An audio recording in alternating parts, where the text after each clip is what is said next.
Moi, j'ai bien aimé. Qu'est-ce que tu as bien aimé? C'était une bonne mémoire.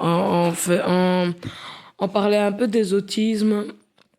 On a parlé beaucoup des choses qu'on apprend en podcast.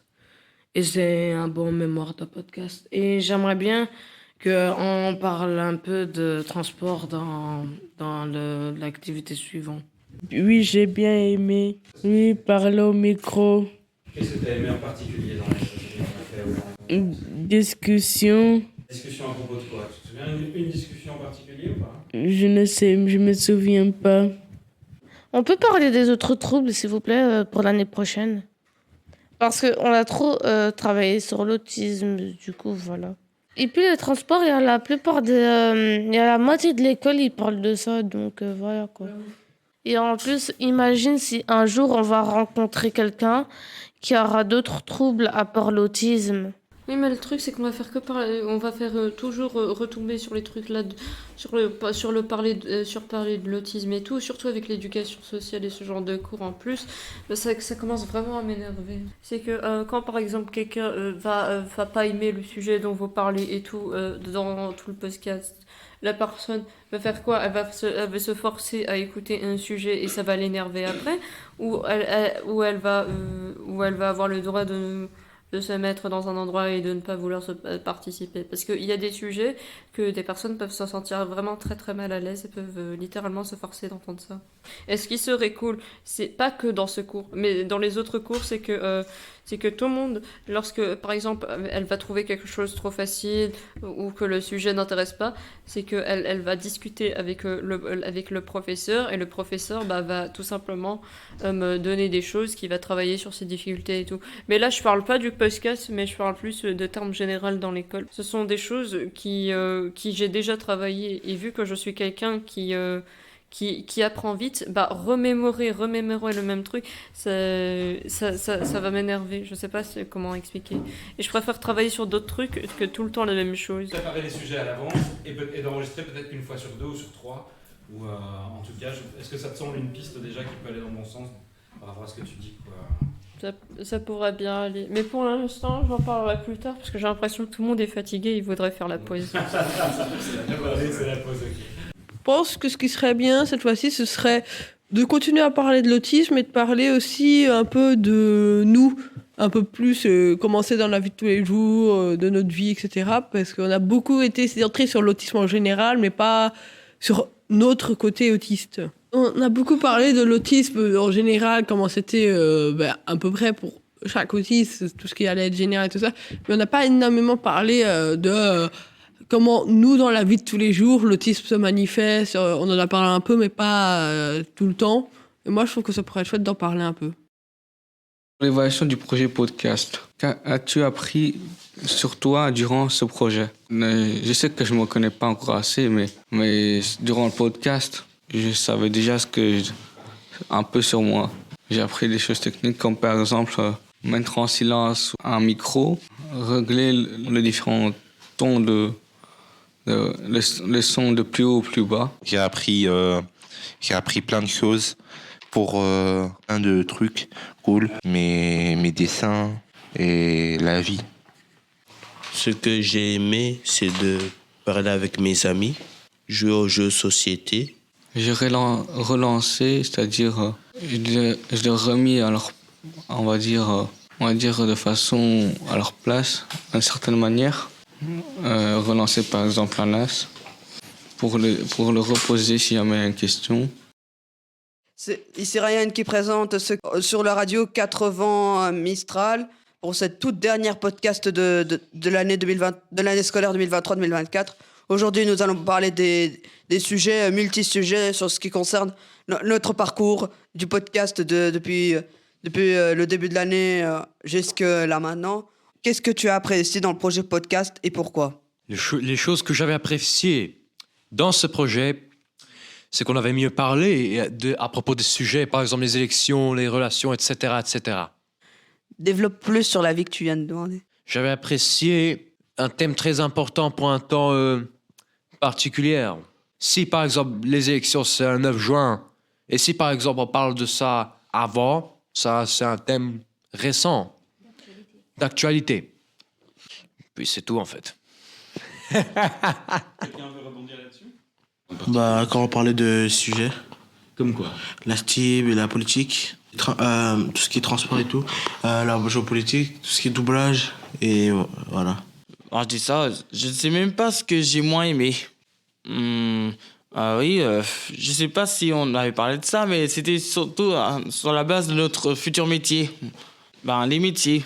D'accord. Genre tout ce qu'on veut faire plus tard. Oui. C'était surtout le fait de pouvoir exprimer ce que j'avais vraiment envie de faire. Moi, je ressens une différence. J'ai l'impression d'avoir plus de courage à parler dans un micro. Et peut-être que ça peut être une bonne expérience, ce podcast, pour apprendre à mieux sociabiliser avec les camarades de ma classe. D'ailleurs, je vous remercie beaucoup. C'est très chouette d'être avec vous, que vous soyez avec nous. C'est vraiment très chouette de faire ce podcast qu'on a tout l'année été super. Vraiment, c'était incroyable. Et Rubin, tu voulais dire quoi? Je veux dire que la différence entre le premier podcast et ce podcast, c'est que le premier, on avait juste parlé des choses, et le dernier, qu'on avait parlé vraiment plein de choses. Je pense, plein de questions. Et je vous jure que si on continuerait l'année prochaine, ça va être encore mieux. Au début, je me sentais un peu muet, mais au fil du temps, je commençais à bien plus participer. Parce que, est-ce qu'on peut dire que t'es quelqu'un de timide ou pas? À ton avis, ça viendrait d'où? Ça viendrait un peu des cordes vocales. Et toi aussi, tu serais partant pour continuer alors? Oui, ce serait bien. C'est un peu difficile de rester comme ça et écouter. C'est un peu long. Mais je sais pas, ça doit être comme ça, non? On peut toujours en parler. Il n'y a pas de... Nous, c'était une première, ce qu'on a fait avec vous cette année. Et donc, c'est toutes des choses dont on peut discuter. Si vous avez trouvé que les temps où on est venu, c'était trop long au niveau de la concentration, au niveau de tout, on peut comprendre aussi. C'est justement le moment de pouvoir en parler aussi. De se dire, est-ce qu'on ne pourrait pas faire des formules plus courtes? Est-ce que... Je ne sais pas, après, hein, c'est aussi, comme tu dis, on doit en discuter tous ensemble. Ça doit être aussi à voir comment tout ça se passe. Est-ce qu'il y a des moments qui peuvent être plus courts, des moments plus... ou pas, ou voilà. C'est aussi à vous de voir. Donc, non, clairement, c'est une bonne idée d'en parler, je crois. Qu'as-tu appris sur les autres durant ce projet? Qu'est-ce que vous avez appris sur les autres? Alors moi, j'ai appris sur les autres des difficultés que vous en avez tous. J'ai appris à ce que être autiste, c'est pas une capacité pour vous, une incapacité. C'est aussi... Oui, l'autisme, c'est aussi une forme de capacité. C'est juste une capacité différente. Mais en tout cas, j'ai appris à tous vous connaître. C'est un truc que ça a plu. Vous connaître et vous connaître. J'ai appris que l'autisme c'était quelque chose qui pouvait pas partir, mais que c'est pas vraiment très grave, mais qu'avec ça on peut faire des grandes choses avec. Comme quoi, par exemple? C'est-à-dire Être chanteur. Lui, il m'avait montré, elle est passée une chanteuse qui était autiste, mais elle est britannique. Et qu'on doit accepter qu'on a l'autisme, même si on pense que l'autisme, c'est une force négative. C'est une force positive, pas négative. Parce que moi, je dis que normalement, les autistes, on a une intelligence plus mieux que les neurotypiques, mais leur seul problème, c'est souvent la communication. Rubin, oui. Toi, si tu veux devenir peintre, enfin artiste, oui. Ton autisme, il va pas t'empêcher. Hein. Tu peux faire. Non, je sais, moi. Même mon autisme ne va pas m'empêcher. Même si on a de l'autisme, rien ne nous empêche de faire les choses qu'on aime bien. Et que de toute façon, ça ne se guérit jamais. Madame, une fois, elle a dit qu'elle avait un conducteur de tram autiste. Elle avait un conducteur de tram à Roger qui était autiste. Ah ben oui, maintenant que j'y pense. Elle avait dit ça en octobre. Ah ben oui. Octobre 2023. Ce jour-là, je pense que t'étais pas là, je crois, peut-être, Rubé. Monsieur Benjamin et Monsieur François, à votre avis, est-ce que vous avez appris aussi durant ces podcasts précédents? Bonne question. Oui, alors moi, j'ai appris déjà à vous connaître.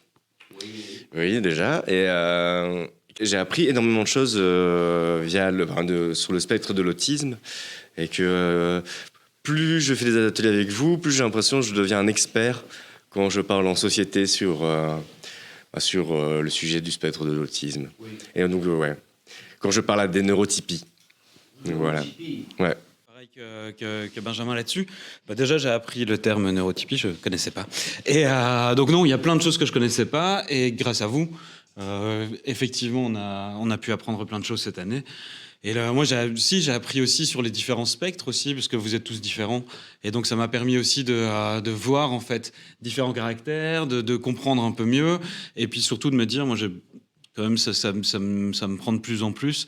Mais de me dire qu'en fait, il y a certainement une barrière qui est mise parfois entre l'autisme et les neurotypiques. Et je pense qu'en fait, elle est pas si grande que ça, et qu'il y a certainement moyen qu'on trouve, justement, à travers ces podcasts, à travers ces discussions, à travers tout ça, un moyen de casser encore plus ces barrières, quoi, parce que on se rend compte, autant en parlant avec vous parfois des neurotypiques, ou en parlant avec des neurotypiques de vous, du coup, de la non-connaissance, surtout venant des neurotypiques, qui se rendent pas toujours compte, en fait, et qui ont des idées très préconçues.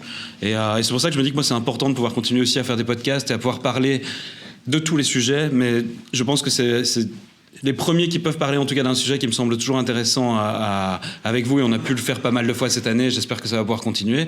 C'est quand vous parlez d'autisme, ce qui est vraiment chouette, c'est que si on peut faire écouter ça après des neurotypiques et tout ça, c'est qu'ils se rendent compte qu'en fait, il y a pas, la différence, elle est pas si énorme, elle existe, parce qu'on a tous des différences, mais qu'en fait, c'est surtout ça, c'est qu'on a tous des différences, et que c'est pas tellement l'autisme qui a la grande différence, en fait. En tout cas, c'est l'impression que j'ai aujourd'hui en vous parlant. Monsieur François, calmez-vous. Vous parlez très vite, monsieur. Ouais, ça je ne changerai pas. Alors calmez-vous, monsieur François. Notre dernier podcast juste avant les vacances d'été. Et ne vous inquiétez pas, on va être de retour l'année prochaine. Peut-être, c'est possible. Maintenant, est-ce que vous pensez que vous avez apporté quelque chose au projet? Mais si oui, alors pourquoi? Est-ce que quelqu'un a une idée? C'était très intéressant, et je pense que j'en ai beaucoup apporté au niveau social avec les autres, au niveau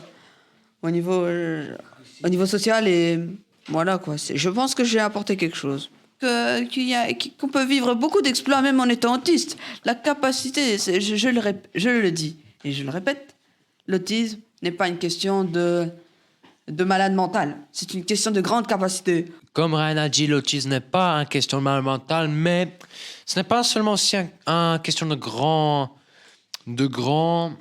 choses, mais aussi une question d'un grand potentiel. Parce que déjà, il y a plein de potentiel qu'on peut faire.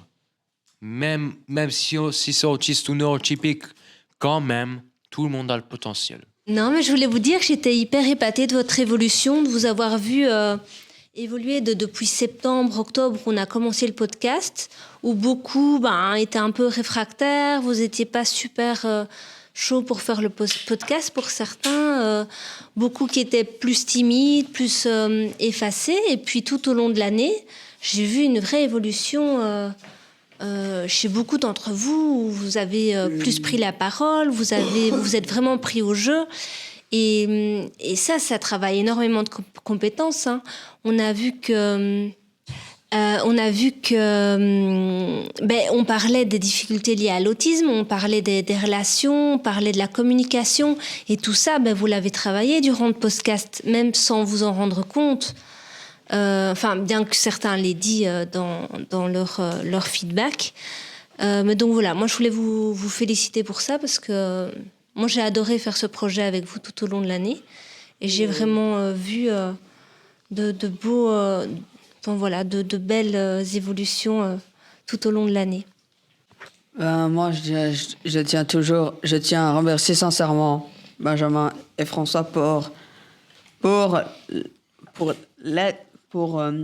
tout ce que vous avez fait pendant ce podcast. La contribution était parfaite de votre part. Je vous remercie sincèrement. Je sais que parfois, au niveau organisation de votre travail, vous ne pouvez pas vous permettre tous les matériels. Ça, je peux vous comprendre. En attendant, je tenais à vous remercier toute la classe Mistral. Et même à Madame Louise. Aussi à Madame Louise pour ce que vous avez apporté pour tout ce que vous avez apporté pendant ce podcast. Réellement, je vous remercie tous, et j'espère vous revoir heureux l'année prochaine avec